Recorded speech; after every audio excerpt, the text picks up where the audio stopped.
if there is a difference of opinion between you and me, I'm quite happy to meet up at some time at a game. We'll talk about it, and after about 15 minutes, we'll agree that I was right.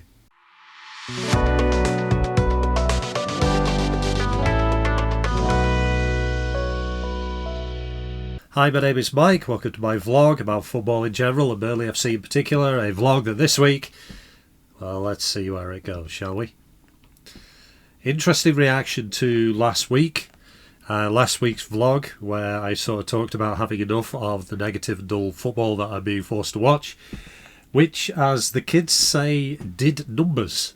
Now, I'm not going to go into some of the comments and all that kind of thing. Some of the comments that I received, not only in YouTube, some of the comments that YouTube filters for you and doesn't go public, some of the stuff that was posted on message boards and all that kind of thing, although I will respond to a little bit of it a little bit later. I think there's just one thing I need to make clear. This vlog, and I've said this before, regular people who have watched, it's interesting how the one out of, I think, 52 that I've ever done, the one like this, the one negative one, is the one that gets the reaction, along with the one about racism. That's interesting. I'm not going to draw any conclusions apart from the fact that negativity, I think, is addictive. I think it also is the sort of thing that algorithms promote to kind of go viral. I do not do these things to be negative. I do not do these things to be critical. And if you think I do, like I say, 52 other ones to go through, including last season, one after pretty much every home game last season, for you to go through and then tell me whether this is a negative vlog or a positive one. But I think the lesson is that, yeah, negativity does give you numbers, and that can be addictive. That can be incredibly tempting. That's not something I want to do. That's not something that I'm here for. I want to be happy in life. I want to have joy. I want to enjoy things, not least watching my football club. I think it is reasonable for every so often to hit a limit. And I hit a limit. And I have hit a limit. And yeah, but if you're expecting negativity, it's not going to come. You know, I can't fake anger, and I can't fake controversy, and I can't fake reactions in the way that a Mark Goldbridge pretends to do. I can't do that stuff because, like I say, it's fake. And what is interesting looking back is it's actually on last week, is it's very interesting to see a fake like a Goldbridge and a genuine anger, which is what I was showing in that video. It's easy to kind of see the difference. But anyway, that's the point. It's if you're looking for negativity, constant negativity here, it ain't going to happen. And that's not what this vlog's for. I'm trying to be happy. I'm trying to enjoy things. So anyway, that's that. If this does numbers... Oh, by the way, if I was interested in controversy, if I was interested in numbers and attention and clicks like I be accused of, I wouldn't forget on 3/4 of them to say, hit like and subscribe. There you go. That kind of shows you how important that audience building is to me. If you watch this stuff and you do like it and subscribe it, thank you very much. I'll, totally appreciate it. Thank you. And I'll try and remember. But that just kind of shows you how disinterested I am in becoming famous, in becoming a media person. Yeah, the attention's great. Obviously, the attention's great. But I'd be a moron to say sometimes everyone likes their ego being stroked. That's okay. But I'm not doing it for that. So anyway, if you do like it, like and subscribe. But anyway, 4 minutes in, I haven't even got to the game yet. So it took 17 minutes yesterday from the final whistle to the first comment under last week's vlog going, "Ha ha, you moron, you're wrong."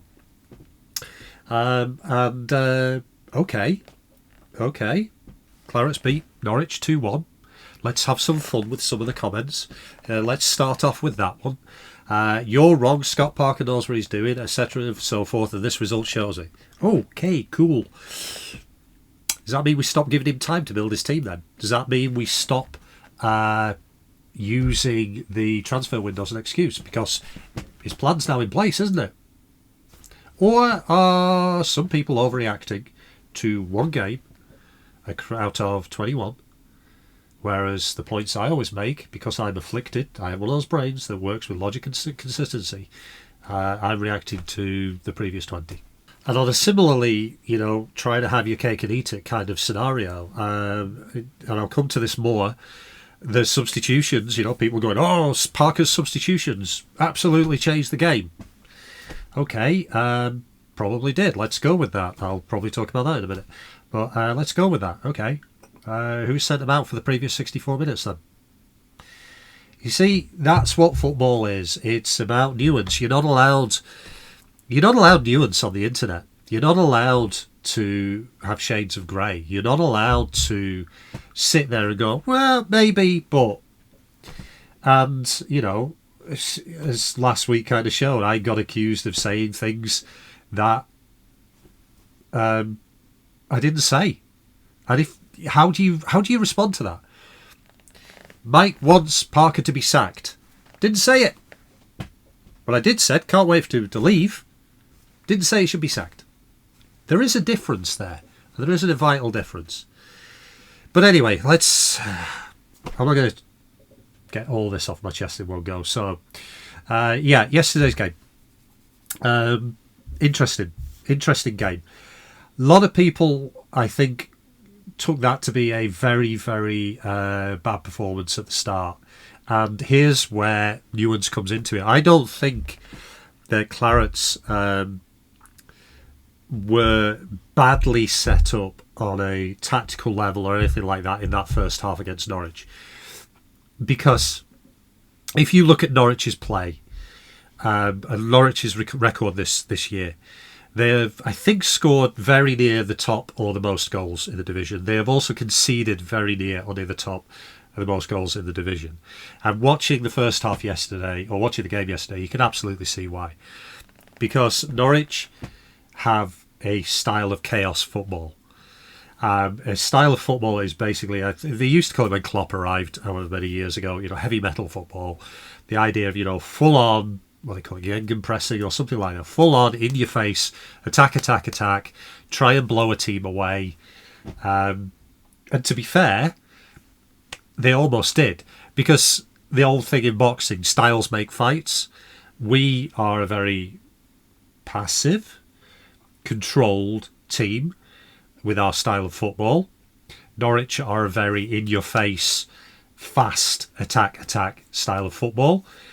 They started like whirlwinds, and that is very hard for any team to deal with, let alone a team that is more used to having more control, a little bit more, a lot less speed, and so on and so forth. So, for all the near misses, we conceded in the first minute. Egan Riley nearly scored an own goal for the ages. Munoz had a hell of a shot that was a brilliant save from Trafford. People could be justifiably complaining that, they played rubbish, the tactics were all wrong, and so on and so forth. And this is where nuance comes in. Actually, I don't think we're great. We obviously weren't great, but in the teeth of a whirlwind, the players bent, but they didn't break. They didn't, obviously they conceded. Okay, that's never good to concede, but we could have been 2 or 3 down by the time the half-time whistle blew.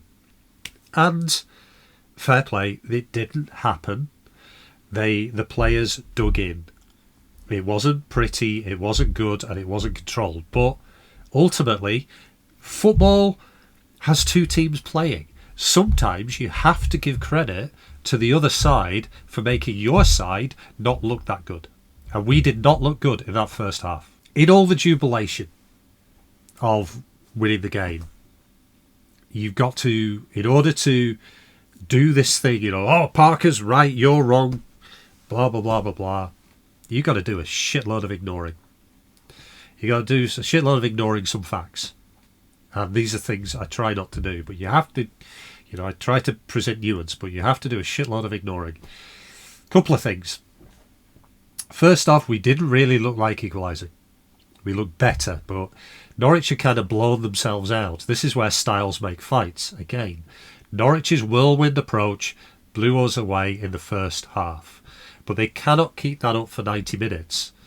And you can see that's why they concede. Parker's subs, did they change the game? Yeah, I think they did. But largely because we have a stronger bench than pretty much any team in this league. And don't forget that J-Rod was substituted not for Zian Fleming, was substituted for Josh Lauren. So he brought on a midfielder for a striker. We went for a while, playing 4-5-1 maybe. We went for a while without a striker on the pitch. Eventually Fleming comes on, and then Fleming scores. Now, one of the things I said last week was that what is the plan? And what is the plan to score goals? What is the plan to win games? And the plan is quite clearly wait for a better player, which we have. We have 11 better players than the opposition. Wait for one of those better players to do something special. Or for one of those better players to pounce on a defensive mistake. And we got both. We got both yesterday. Norwich fell asleep at that free kick, and Zian Fleming and Josh Cullen, to his credit, spotted it. And Fleming smashed in a worldie. That's what we can do. That's what is relied on. That's what Zian Fleming can do, by the way, when he's facing goal, instead of having his back to it, trying to play as a number 9. And I hate this idea of 9 and 10. I'll probably have a go at this. I'll probably do this in another vlog. I hate that idea of a 9, a 10, a 7, a 6, an 8, or whatever. Football is fluid. Modern football is fluid. People move around all over the place, So the idea of a 9, whoever's playing as a 9 or a 10, it just doesn't work. But anyway, that's what Fleming can do when he's actually given the ball and facing forward. A thing that has not been happening so far this season. And then shortly after, we score via a defensive mistake. Ball goes down the right. I think it's Hannibal puts it in. Notice in the background Humphreys doing the thing I said we don't do. Or doing the thing I said always happens, and I wish we wouldn't do, which is come up on the overlap and then stop right behind him. Hannibal crosses it in. I think Anthony's in the middle. Bit of a pinball. Bad defensive header. Brownhill picks it up. He's got space and scores an excellent finish from a tight angle. I didn't genuinely. It was one of those where the angle on TV, it was like, oh my God, that's gone in. I thought it was side netting, and then suddenly, no, actually, that's on the left-hand side of the goal. So that's a cracking finish. And there you go. So, glass half empty or glass half full? Glass half full. Parker's subs changed the game, turned it from 1-0 down to 2-1 up. Yeah, glass half empty. They were the only 2 shots we had on goal after 64 minutes. From that point onwards, a solid defensive performance, not without our worries, scares, whatever. A little bit lucky. There was apparently a free handball, I think, with Egan Riley or maybe Humphreys. Didn't seem clear on the TV. The coverage on EFL, whatever it's called, I don't even know what it's called, is not great. I mean, obviously it's welcome, but it's not great. And I'm not sure whether we did get away with one or not. And then there was a good save from Trafford. There was just before we scored, there was like a 3 or 4 in the row where it was pinballing, and Trafford was excellent. Trafford has been excellent. Remember, all those people who are complaining about, who are praising Trafford now, were asking for him to be dropped last year. So, hey, it's Nuance. It's black, nothing's black and white. But Trafford was excellent again yesterday. And then there was that shot across goal, which just went flying wide. Did we get away with it? Don't know. Don't know if we got away with it. Again, substitutions. Do I think Parker got lucky with his forward substitutions? Yes. By the end of it, we had Humphreys, who started at left back, I think was playing kind of like a right centre back. You had Egan Riley, you had Egan, who came on for Esteve. Hopefully Esteve isn't out for too long. But we have Egan, Worrell and Egdal on the bench. That's pretty good backup for a damn good player. So that's all right. But anyway, Egan came on kind of left centre back. And we had the kind of weird setup where we had Jayden Anthony sort of a left back, Luca Colliosho as kind of a wing back, and then Brownhill would be helping out on the right-hand side. Very, very weird setup. But, again, credit. I don't think I'm complaining about that to see a game out. I think that's pretty solid setup. The three centre-backs, good three centre-backs, and kind of Anthony and Brownhill who know their responsibilities. I mean, you're never going to score. You're not, you're 2-1 up. It's not going to get 3-1 on the break. But as a way of seeing a game out, I'm not complaining about it. I think that's pretty, them 5 plus Trafford, that's a hard wall to break down. So how do I feel? Well, my initial kind of thoughts, my initial thought after the game was the old quote that's attributed to Napoleon, which he never actually said, but anyway, that's by the by. It's usually attributed to him, which is give me lucky generals. And the general in charge of Burnley FC yesterday was lucky. But by saying he was lucky, he's kind of denying that actually he made some decent moves, that actually the performance wasn't the greatest, but that was not necessarily because of the players or the manager. But also you have to give credit to an opposition who, on another day, against another defence or another keeper, would probably be walking away with 3 points. We got away with the own goal, or the almost own goal for Egan Riley. That was 2-0 down after 20 minutes. Were we coming back from that? We had that pinball session early in the second half, 2-0 down. Were we coming back from that? Don't know. Doubt it. But we did come back from it with some dopiness from the defence. We came back and then we saw the game out well-ish. But, like I said last week, probably a fortunate win. Did we, on the balance of play, on the number of chances created, deserve the win? Lucky generals. So, I haven't really changed my mind last week. I feel better for having got last week off my chest. I'm still in the same position. I'm not taking yesterday's game as a false dawn. Everything's perfect. Everything's okay. Because we got a tough Christmas coming up. But I'm also, if we lose against Watford or Sheffield United, I'm not turning around and saying the whole thing's a mess. What I'm saying is, nothing's black and white. What I'm saying is that you look at the games over a period of time. I even said I'm not looking forward to watching the rest of this season until we get promoted. That was the point. I'm not saying he's a lucky manager, although lucky is always a good thing to be. There you go. I've done this one completely without a script. I've done this one completely without... I've literally riffed it off the top of my head. And it's interesting because, like I say, I'll come back to it. It's a personal vlog, so I'm speaking from a personal level. It's interesting seeing people's reactions. And it's most interesting seeing people's preconceptions put onto you.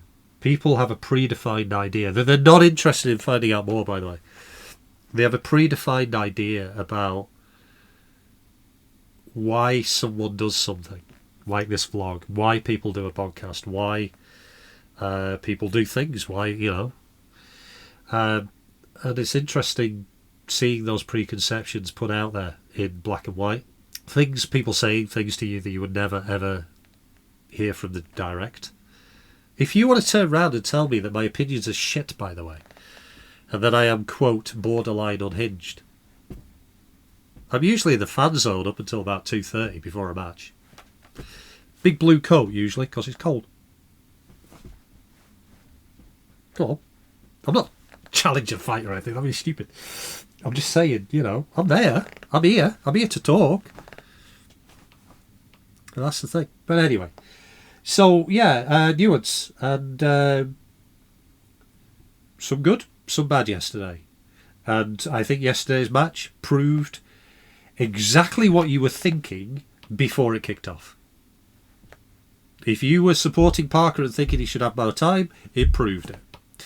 If you are not supporting Parker or not particularly favourable towards Parker and you think that he's kind of getting away with it a little bit, That's also proved yesterday. But that's the beauty of football, isn't it? That's the beauty of football. Man United are a mess of a football club and beat their crosstown rivals who've won the last 4.